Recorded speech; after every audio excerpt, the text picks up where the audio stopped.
안녕하세요. 반갑습니다. 수능 완성 물질의 전기적 특성 2점 3점 테스트 문항 해설 진행하도록 하겠습니다. 우선 1번의 그림 가려보시면 X축상의 점전화 ABC가 고정되어 있는 것을 나타낸 것으로 이때 A랑 B에 작용하는 전기력이 0이라고 나와 있습니다. 그 다음에 그림 나는 가에서 A와 C의 위치를 바꾸어서 고정한 것으로 이때는 B에 작용하는 전기력의 크기가 F0라고 나와 있습니다. 그럼 가부터 해석을 해볼 텐데 A와 B에서 받는 전기력이 0이잖아요. 근데 항상 이 전기력의 총합은 0이 되어야 되기 때문에 C에 작용하는 전기력도 0이라는 걸 알 수가 있습니다. 그럼 예를 들어서 A의 부호를 플러스로 가정한다면 이때 가운데 끼어있는 B가 받는 전기력이 0이므로 C의 부호도 플러스라는 걸 알 수가 있고요. 그 다음에 A에 작용하는 전기력도 0이잖아요. C는 분명히 A를 밀 텐데 그럼에도 불구하고 A에 작용하는 전기력이 0이 된다는 건 B가 A를 당긴다 이렇게 처리를 할 수가 있습니다. 자, 그러면 이때 A랑 B 사이에 작용하는 힘을 저는 뭐 스몰 F로 잡아본다면 이때 BC 사이에 작용하는 힘도 스몰 F가 되는 거고 AC 사이에 작용하는 힘 또한 스몰 F가 되겠죠. 자, 이 상태로 한번 나를 해석해 보겠습니다. 자, 여기서는 지금 A랑 C의 위치만 바뀌었는데 지금 원래 이 BC 사이에 작용하던 힘이 F였죠. 여기서 2배가 가까워졌으니까 전기력은 4배가 커져서 4F가 된다는 걸 알 수가 있습니다. 그 다음에 AB 같은 경우는 원래 F였는데 이번엔 2배가 멀어졌죠. 그래서 이 둘 사이에 작용하는 힘은 4분의 1F가 됩니다. 그러면 이 라지 F라는 값은 얘가 4F로 당기고 4분의 1F로 당기니까 4분의 15 이 스몰 F가 F0라는 것도 알 수가 있겠네요. 그리고 이제 AC 사이에 작용하는 전기력은 여전히 F가 되겠죠. 문제는 나에서 C에 작용하는 전기력의 크기를 구하는 건데 그럼 C 같은 경우는 B가 4분의 F로 오른쪽으로 당기고 A는 왼쪽으로 F로 밀고 있잖아요. 그러니까 즉 그러면 힘을 구해보시면은 3F라는 힘이 나온다는 걸 알 수가 있습니다. 그럼 이 3F가 이제 몇 라지 F인지를 구하시면 되는데 그럼 요거를 이용해가지고 만들어 보면 되겠죠. 그럼 양변에다가 뭐를 곱하면은 3F가 되죠? 5분의 4를 곱하면 되겠네요. 이렇게. 그럼 날라가면서 3 스몰 F가 되죠? 그래서 결론적으로 3 스몰 F는 5분의 4 라지 F 제로가 된다는 걸 알 수가 있습니다. 그래서 1번의 답은 2번입니다. 그래서 이렇게 풀고 다음 문항 넘어가 보도록 하겠습니다. 2번의 그림 가는 점전화 AB를 각각 X축상에 0과 2D인 곳에 고정하고 점전화 C를 X축상에서 옮기며 고정한 모습을 나타낸 것이다. 그리고 그림 나는 X가 2D보다 큰 영역에 C를 고정했을 때 C에 작용하는 전기력인 FC를 나타낸 것인데 이때 C가 받는 전기력이 플러스 X 방향일 때가 양이라고 나와 있습니다. 그럼 이것도 우리가 익히 얘기했던 전기력 경계점으로 문제를 풀면 되겠죠? 그래서 여기가 경계점이 되는 거고 가까운 부분은 B의 영향을 그리고 먼 부분은 A의 영향을 받고 있는 겁니다. 그래서 마찬가지로 뭐 A를 플러스라고 가정한다면 B는 마이너스가 되는 거고 그리고 이때는 C도 마이너스가 되겠죠. 그래야지만 이 초반 부분에서는 B가 C를 미는 힘이 압도적으로 커져서 미는 거고 그리고 이 경계점을 넘어가 버리면은 A가 당기는 힘이 커지는 거고요. 그래서 전화량도 이렇게 세팅이 가능합니다. 이것도 지금 아마 처음 제 수업을 들으시는 분들은 무슨 얘기하는지 이해가 아예 안 되실 수도 있어요. 근데 이것도 제가 기존 수업에서 다 다뤄드렸던 부분이기 때문에 혹시 궁금하신 분들은 댓글 남겨주시면 제가 링크로 관련된 부분을 첨부해드리도록 하겠습니다. 자, 기억부터 볼까요? A와 B 사이에는 서로 당기는 전기력이 작용한다. 맞습니다. 그 다음에 C를 X는 D에 놓으면 여기다가 놓으면 A는 밀고 A는 당기고 B는 밀 거 아니에요?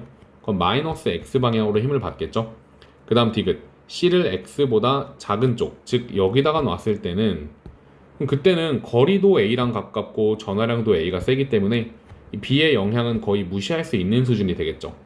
그래서 A는 C를 무조건 당기기 때문에 플러스 X 방향으로 항상 힘을 받습니다. 어디에 있든 왼쪽에 있으면 다 그렇겠죠. 그래서 전기력이 0이 되는 지점은 존재하지 않습니다. 답은 1번입니다. 자, 이어서 3번 문항 풀어보도록 하겠습니다. 그림은 X축상에 점전화 AB를 고정해 놓고 점전화 C를 X축상에 놓은 모습을 나타낸 것이다. 그리고 전화량의 크기는 B가 A보다 크다고 나와 있습니다. 거기에 라지 Q라고 두면은 A를 스몰 Q라고 둘 수 있겠죠. 그리고 C를 AB 사이에서 옮기며 고정할 때 C에 작용하는 전기력의 방향은 일정하다고 나왔네요. 그럼 이것도 마찬가지로 가정을 해볼까요? 뭐 만약에 A를 플러스로 둔다면 B는 절대로 마이너스가 될 수밖에 없겠죠. 왜냐면 B가 플러스라면 이 C가 여기 붙었을 때는 A의 영향을 압도적으로 받고 이쪽에 붙었을 때는 B의 영향을 압도적으로 받게 되는데, 만약에 C가 플러스면은 여기서는 플러스 X, 이쪽에서는 마이너스 X 방향으로 힘을 받을 거기 때문에, 혹은 반대로 이제 C가 음수라고 할지라도 여기서 마이너스 X, 이쪽에선 플러스 X 방향으로 힘을 받을 거기 때문에 반드시 전기력의 방향이 변할 수밖에 없다는 거죠. 그래서 A랑 B의 부호는 무조건 달라야 됩니다. 그럼 뭐 B를 마이너스로 두고 문제를 풀어볼까요? 물론 상황에 따라서 A를 마이너스로 두고 B를 플러스로 두셔도 상관은 없습니다. 근데 이 문제에서는 그런 타이트한 조건이 주어져 있지 않기 때문에 어떻게 두셔도 상관은 없는 거죠. 자, 기억부터 볼까요? A와 B 사이에는 서로 미는 전기력이 작용한다. 아니죠? 그 다음 니은 C에 작용하는 전기력이 0이 되는 지점은 X가 0보다 작을 때 있다. 이거는 맞는 선지죠. 이것도 제가 전기력 경계점에서 강조를 했었는데, 이 오른쪽 부분에서는 어차피 거리도 B가 이득이고 A보다, 그리고 전하량도 B가 더 크기 때문에 여기서는 어차피 B의 뜻대로 될 수밖에 없습니다. 근데 이제 왼쪽 같은 경우는 거리는 A가 이득이지만 전하량은 B가 이득이기 때문에 여기서 어느 정도 그 밸런스가 맞춰진다는 거죠.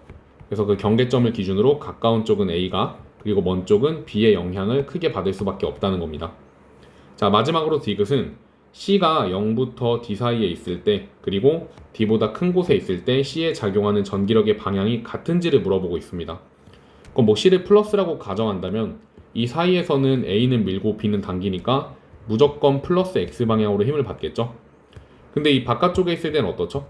바깥쪽에 있을 때는 아까 말씀드린 것처럼 B의 영향을 더 크게 받을 수밖에 없는데, B는 C를 당기니까 마이너스 X 방향으로 힘을 받잖아요. 그럼 전기력의 방향은 같지 않다는 걸 알 수가 있습니다. 답은 2번인 거죠. 자, 이제 이어서 4번 문항 풀어보도록 하겠습니다.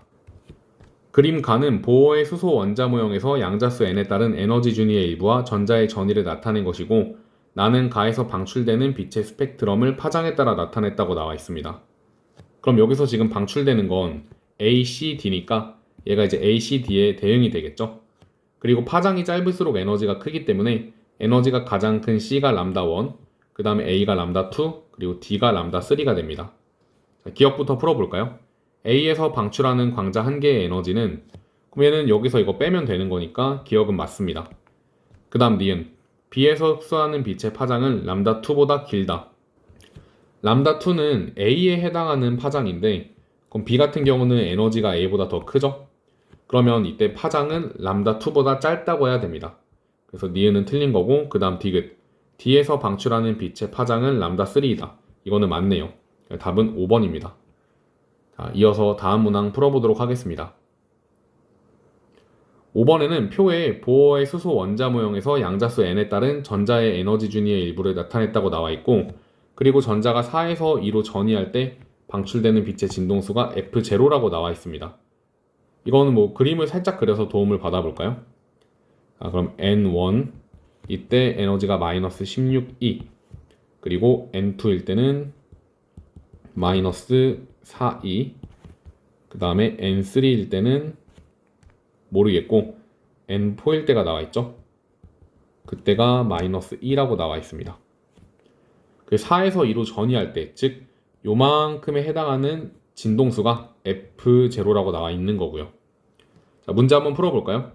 자, HF0는 3이 제로이다. 그러니까 에너지를 표현하는 방법인데, 그럼 이 사이의 에너지는 3E 제로가 맞으니까, 3E가 맞으니까 기억은 맞는 거죠.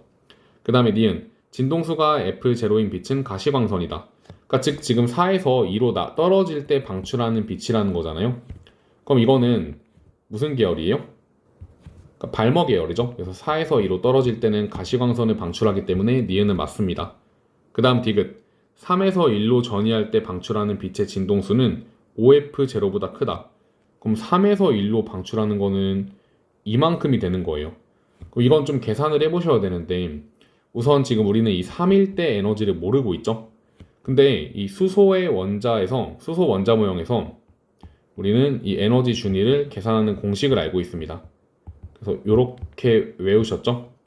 뭐 위에 있는 숫자를 모르더라도 확실한 거는 이 n이 커지면은 이게 제곱분의 1꼴로 이 전체 에너지 절대값이 작아지는 걸 확인할 수가 있습니다. 지금 그러니까 이 1을 넣었을 때가 16이잖아요. 그럼 2를 넣으면은 분자가 4가 되니까 이렇게 4배가 줄어드는 거죠. 그러면 여기다가 이제 3을 넣으면 9가 되겠죠. n제곱하면 9가 되니까 그럼 여기서 이제 9로 나눈 값이 이때 에너지가 되는 겁니다.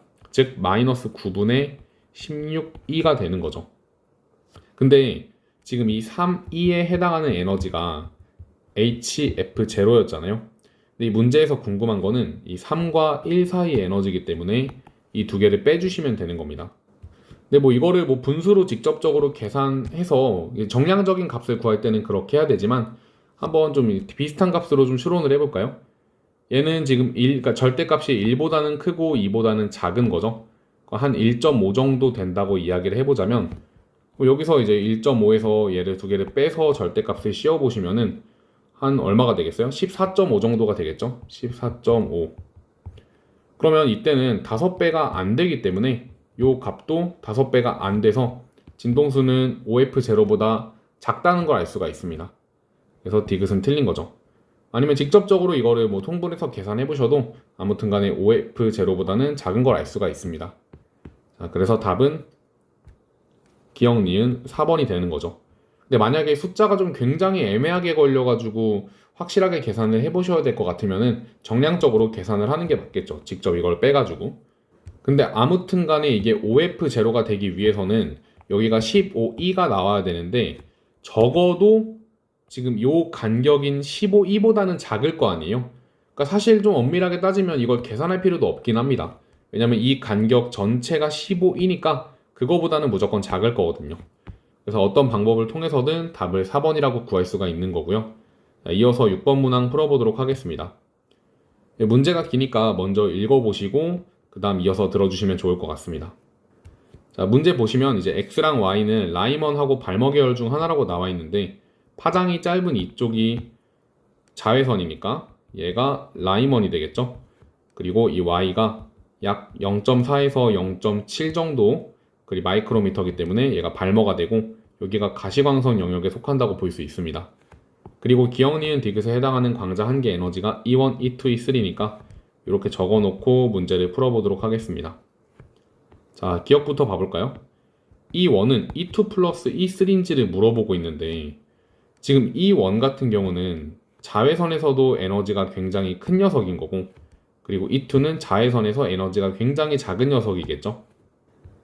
그러면 이 E1은요 무한대에서 1로 떨어질 때고 그리고 E2는 2에서 1로 떨어질 때입니다. 그 다음에 이제 E3는 어떠냐면 얘는 이 발머 계열 중에서 가장 에너지가 큰 거잖아요. 얘도 무한대에서 어디로 떨어지는 거죠? 무한대에서 얘도 마찬가지로 2로 떨어지는 거라고 알 수가 있습니다. 물론 참고로 이때는 에너지가 크기 때문에 가시광선에서 벗어나서 그 자외선이 되긴 합니다. 아무튼 간에 뭐 지금 이 문제에서는 그게 중요한 게 아니고 요걸 토대로 이제 기억 1번을 판단을 해봐야 되는데 지금 이 두 개를 더하시면은 무한대에서 2, 1로 자연스럽게 연결이 되잖아요. 그렇기 때문에 이 두 값을 더한 거는 E1이라고 풀 수가 있는 겁니다. 그러니까 1번은 맞는 거죠. 그 다음에 2, X는 라이먼 계열이다. 이것도 맞습니다. 자, 그 다음 3번. 스펙트럼 선에 해당하는 빛의 진동수는 기억이 디귿의 4배이다. 자, 기억은 방금 말씀드린 것처럼 이 무한대 0에서 마이너스 13.6 일렉트릭 볼트까지 떨어지는 거기 때문에 그럼 이때 에너지가 13.6이 되고요. 그리고 디귿 같은 경우는 무한대에서 2로 떨어지는 거니까 마이너스 3.4. 근데 크기만 봤을 때는 3.4가 됩니다. 근데 이거 곱해 보시면은 4배 맞죠? 에너지 관계가. 그럼 당연히 그거랑 비례하는 진동수도 4배라는 걸 확인할 수가 있습니다. 자, 그 다음 4번입니다. N1인 상태에 있는 전자는 Y에 해당하는 빛을 흡수할 수 있다. 지금 Y는 어차피 전부 다 N2로 떨어지는 거 기준으로 본 거잖아요. 어디서 떨어지는 간에. 근데 이 N1인 상태에 있는 전자는 아무리 여기서 어떤 걸 주더라도 올라가기가 에너지가 부족합니다. 그렇기 때문에 4번이 정답이 되는 거죠. 그리고 5번. N 무한대에 있던 전자가 디귿과 니은에 해당하는 빛을 차례로 방출하면 1로 전이할 수 있다. 자, 디귿이 요거고요. 그 다음에 니은은 이거죠. 그럼 이거 과정 거친 다음에 이 과정 거치면 결국 1로 떨어지겠죠. 그래서 5번도 맞습니다. 아무튼 답은 4번이라고 체크하고 이어서 7번 문항 풀어보도록 하겠습니다. 7번의 그림 가에서 다는 도체, 절연체, 반도체의 에너지띠 구조를 순서 없이 나타낸 것으로 색칠된 부분은 전자가 채워진 영역이다. 그럼 이 붙어있는 다가 도체가 되고요. 가장 많이 떨어진 A가 절연체, 그리고 나가 반도체가 됩니다. 그리고 표는 고체 AB의 전기 전도도를 나타낸 것이다. AB 중 하나는 도체이고 하나는 반도체라고 나와 있습니다. 자, 그러면 얘는 앞에 있는 숫자가 중요한 게 아니라 뒤에 있는 숫자가 중요하죠. 그래서 A가 전기 전도도가 훨씬 더 크기 때문에 A가 도체가 되고 그리고 B는 반도체가 된다는 걸 확인할 수가 있고요. 그럼 기억부터 보겠습니다. A는 도체이다. 맞고 그 다음 니은 B의 에너지띠 구조는 반도체인데 반도체는 나에 해당하는 거 맞죠? 니은도 맞습니다. 그 다음 디귿 가에 해당하는 물질의 전기 전도도는 B보다 크다. 오히려 절연체 같은 경우는 반도체보다도 전기 전도도가 작은 거니까 디귿은 틀린 거죠. 답은 3번이 됩니다. 자, 이어서 8번 문항 풀어보도록 하겠습니다. 그림은 크기와 모양이 동일한 고체 ABC를 이용하여 구성한 회로를 나타낸 것이다. ABC는 도체, 절연체, 반도체를 순서 없이 나타낸 것이고 표는 스위치를 닫았을 때 AB에 흐르는 전류의 세기를 나타냈다고 나와 있습니다. 그리고 스위치를 닫았을 때 C에는 전류가 아예 흐르지 않는다고 되어 있으니까 그럼 C가 절연체가 되는 거죠.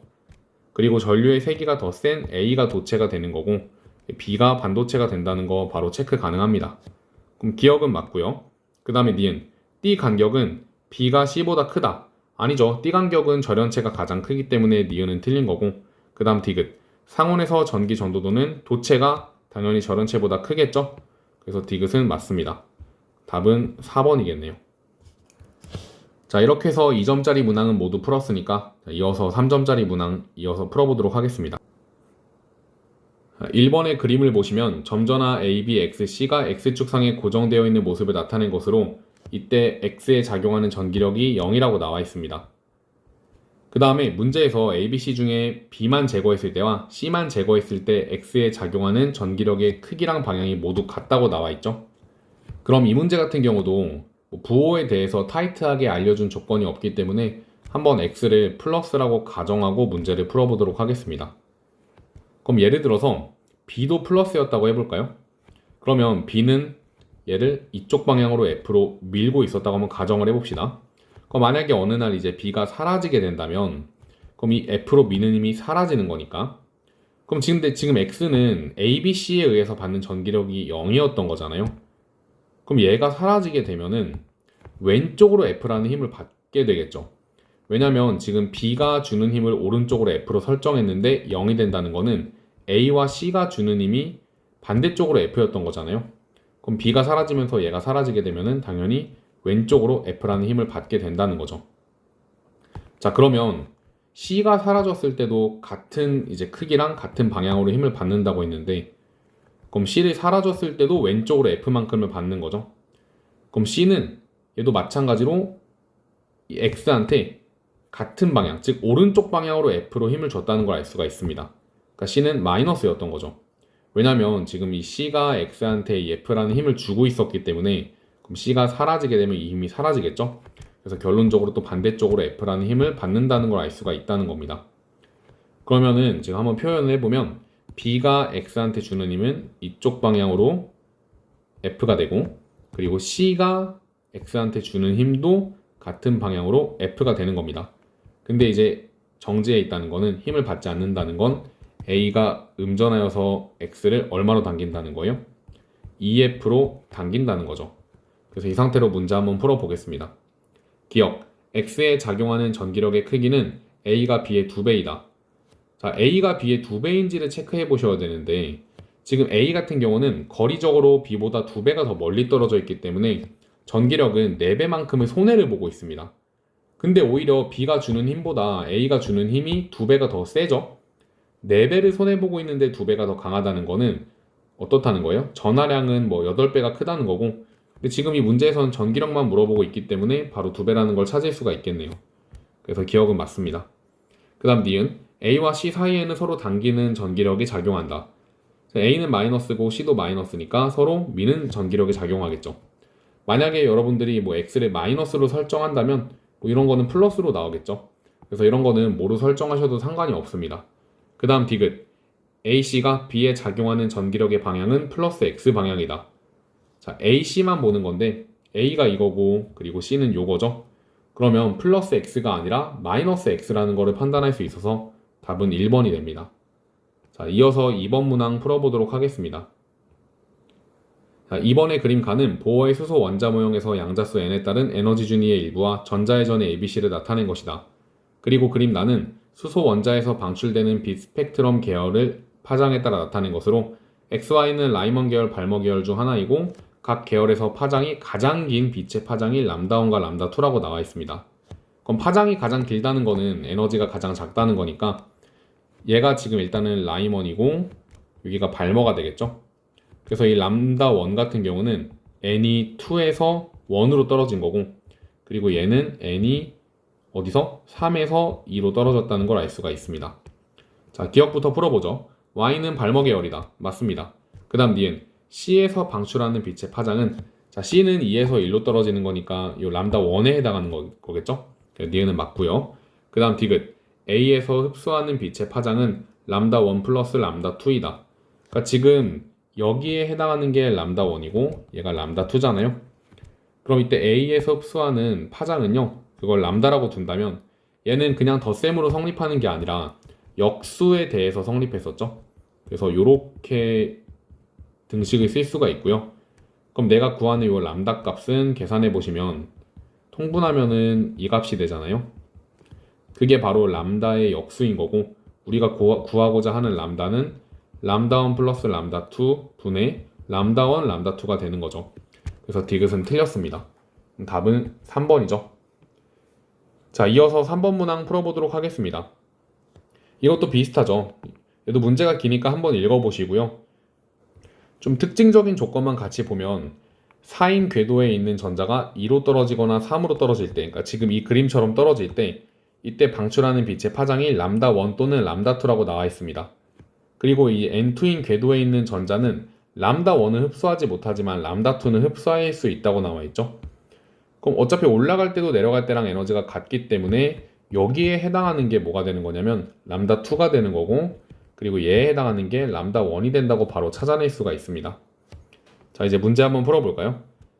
자, 람다1과 람다2 중에 누가 더 큰지를 물어보는데 지금 에너지가 여기서가 더 작으니까 당연히 파장은 람다1에서가 더 길 수밖에 없겠죠. 기억은 맞습니다. 자, 그 다음 니은인데요. 요거는 헷갈리면은 좀 이걸 바꿔가지고 이렇게 한번 써볼까요?